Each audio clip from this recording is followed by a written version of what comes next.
نو جنت کې هم جما شته. مسله باندې ځان پوهې کوي.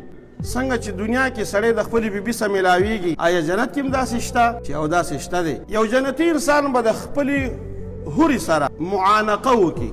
معانقه پېژنې؟ خپله هورې به وي که نه، لکه په دنیا کې چې د یو سړي خپله بیبي ده، که دې د بیبي نه غاړه الي خو الي به یې که نه تېنه خپله بیبي یې ده که نه. خو داسې نه چې تاسو روزو کې ورته کار وایي. خیال کوئ ګورئ روزه کې مکروه ده چې په ځان د اعتماد نه وي، بیا به دې نه ځان ساتي. صحیح ده؟ نو داسې حورانې دي، حورانې د دې بیبیانې دي جنت کې که نه. نو معانقه به ورسره دا جنتي وکړي.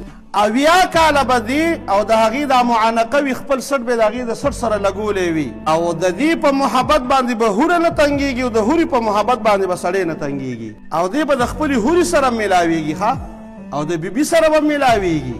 او په دنیا کې د 80 کسانو طاقت چې څومره دی، دومره طاقت الله پاک په دې جنت کې ځان له دې جنتي له ورکړی وي. څنګه چې سړی د خپلې بیبي سره دنیا کې جما کوي، نو جنت کې هم جما شته.